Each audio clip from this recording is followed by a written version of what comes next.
ಬೆಂಗಳೂರಿನಲ್ಲಿ ಆಪರೇಷನ್ ಶುರು ಆಗಿದೆ. ಫುಟ್ಪಾತ್ ಮೇನ್ನ ಯಾರ್ಯಾರು ಅಂಗಡಿ ಮುಂಗಟ್ಟುಗಳನ್ನು ಇಟ್ಕೊಂಡಿದ್ರು ಅದನ್ನ ತೆರವುಗೊಳಿಸ್ತಾ ಬರ್ತಾ ಇದ್ರು. ಆದ್ರೆ ಈಗ ಮತ್ತೊಂದು ಶಾಕ್ ಎದುರಾಗ್ತಾ ಇರೋದು, ಯಾರೆಲ್ಲ ಫುಟ್ಪಾತ್ ಮೇಲೆ ವೆಹಿಕಲ್ಗಳನ್ನ ನಿಲ್ಲಿಸ್ತಾ ಇದ್ದಾರೆ ಅವರಿಗೆ ಈಗ ಶಾಕ್ ಎದುರಾಗ್ತಾ ಇದೆ. ಬೆಂಗಳೂರಿನಲ್ಲಿ ಆಪರೇಷನ್ ವೆಹಿಕಲ್ ಶುರು ಆಗಿದೆ. ಫುಟ್ಪಾತ್ ತೆರವು ಬಳಿ ಮತ್ತೊಂದು ಶಾಕ್ ಅನ್ನ ಕೊಟ್ಟಿರೋದು. ರಸ್ತೆ ಬದಿ ನಿಂತಲ್ಲೇ ನಿಂತ ವಾಹನಗಳ ತೆರವಿಗೆ ಸಜ್ಜಾಗ್ತಾ ಇದೆ. ಹಳೆ ಗಾಡಿಗಳ ಟೋಯಿಂಗ್ಗೆ ಸಜ್ಜಾಗಿದೆ ಈಗ ಆಲ್ರೆಡಿ ಜಿಬಿಎ. ಹಳೆ ವಾಹನಗಳ ತೆರವಿಗೆ ಕೃಷ್ಣ ಬೈರೇಗೌಡ ಚಾಲನೆ ಕೊಟ್ಟಿದ್ದಾರೆ. ವಾಹನಗಳ ಮೇಲೆ ನೋಟಿಸ್, ಬಳಿಕ ಟೋಯಿಂಗ್. ವಾಹನಗಳಿಗೆ ವೀಲ್ ಕ್ಲಾಂಪ್ ಹಾಕಲಿರೋ ಜಿಬಿಎ ಅಧಿಕಾರಿಗಳು. ಹಳೆ ವಾಹನ ಮಾಲೀಕರಿಗೆ 7 ದಿನಗಳ ಗಡುವನ್ನ ಕೊಟ್ಟಿದ್ದಾರೆ.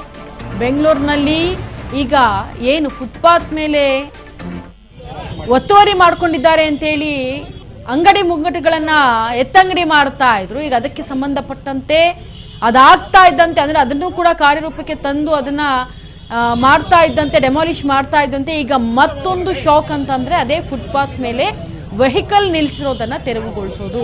ಸದ್ಯ ಈಗ ಯಾವುದೆಲ್ಲ ಫುಟ್ಪಾತ್ ಬಳಿ ಮತ್ತೆ ರಸ್ತೆಯಲ್ಲಿ ಯಾವುದೆಲ್ಲ ವೆಹಿಕಲ್ಗಳು ನಿಂತಿದ್ದಾವೆ ಅಲ್ಲಿಗೆ 7 ದಿನಗಳ ಅಂದ್ರೆ ಬರೋಬ್ಬರಿ 1 ವಾರಗಳ ಗಡುವನ್ನ ನೀಡಿ ಅದಾದ ನಂತರ ಟೋಯಿಂಗ್ ಅನ್ನ ಶುರು ಮಾಡೋದಕ್ಕೆ ಕೃಷ್ಣ ಬೈರೇಗೌಡರು ಖುದ್ದು ಅಖಾಡಕ್ಕೆ ಬಂದು ನೋಟಿಸ್ ಅನ್ನ ಕೊಡುವುದು ಅಥವಾ ನೋಟಿಸ್ ಅನ್ನ ಗಾಡಿ ಮೇಲೆ ಅಂಟಿಸೋದನ್ನ ನೀವು ಗಮನಿಸ್ತಾ ಇದ್ದೀರಿ.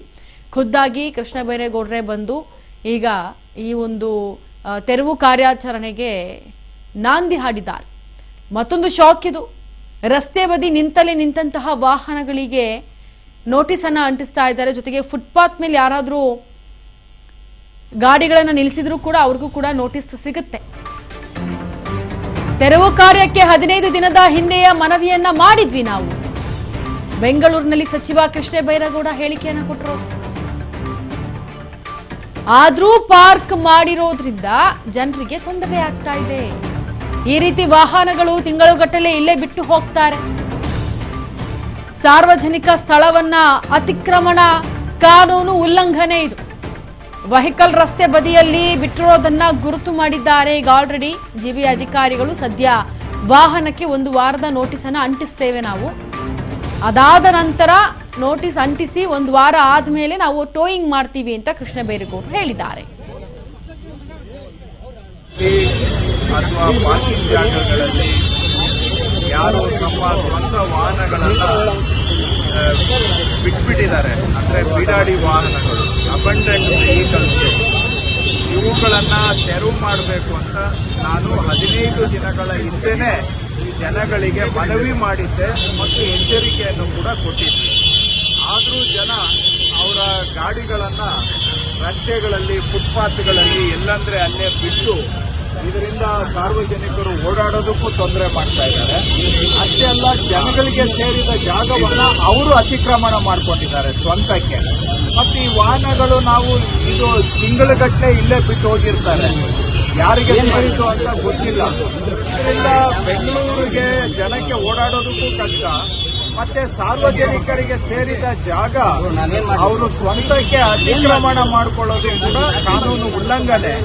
ಇದಲ್ಲದೆ ಎಲ್ಲಂದ್ರೆ ಅಲ್ಲಿ ಗಾಡಿಗಳನ್ನ ಬಿಟ್ಟು ಆಕ್ಸಿಡೆಂಟ್ಗಳು ಆಗ್ತವೆ.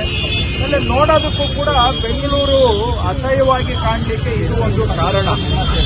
ನಾನು ಕಳೆದ 15 ದಿನಗಳ ಹಿಂದೆನೆ ಇದನ್ನ ಸಾರ್ವಜನಿಕವಾಗಿ ನಾವು ಎಚ್ಚರಿಕೆಯನ್ನ ಕೊಟ್ಟಿದ್ವಿ. ಈ ಬೀಡಾಡಿ ಗಾಡಿಗಳನ್ನ ನಾವು ನಿರ್ಮೂಲನೆ ಮಾಡೋ ಕಾರ್ಯಾಚರಣೆ ಮಾಡ್ತೇವೆ ಅಂತ. ಆದರೂ ಕೂಡ ಜನ ಏನು ಅದಕ್ಕೆ ಕ್ಯಾರೆ ಇಲ್ಲ ಅನ್ನೋ ರೀತಿಯಲ್ಲಿ ಗಾಡಿಗಳನ್ನ ಅಲ್ಲೇ ಬಿಟ್ಟಿದ್ದಾರೆ. ಪೊಲೀಸ್ ಇಲಾಖೆಯವರು ಈ ರೀತಿಯಾಗಿ ಸುಮಾರು 1581 ವೆಹಿಕಲ್ಸ್ ರಸ್ತೆ ಬದಿಯಲ್ಲಿ ಈ ರೀತಿ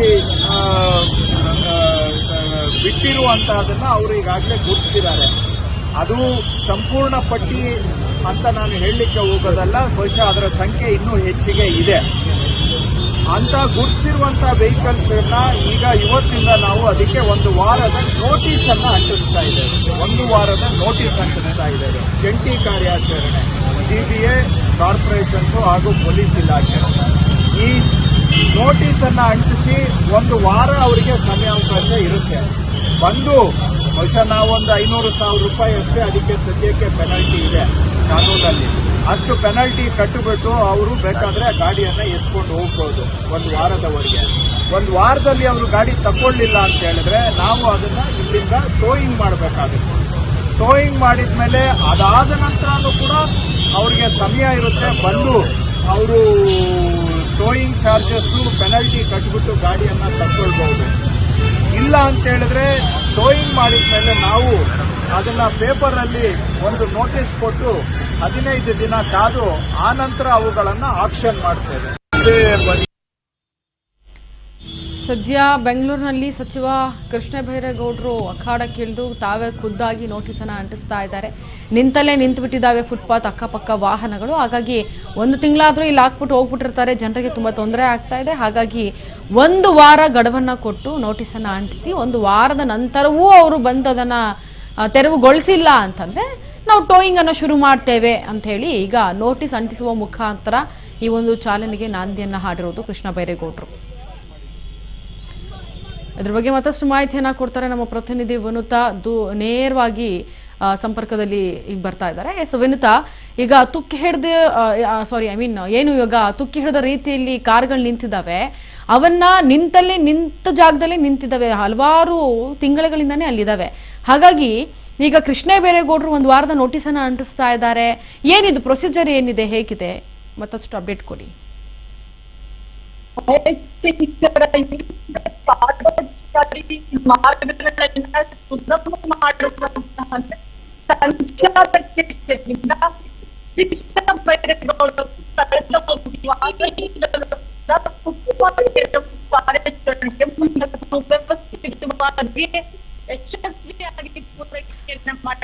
ಎಸ್ ವಿನುತಾ, ಮತ್ತೆ ನಿಮ್ಮನ್ನ ಸಂಪರ್ಕಕ್ಕೆ ತೆಗೆದುಕೊಳ್ತೇವೆ.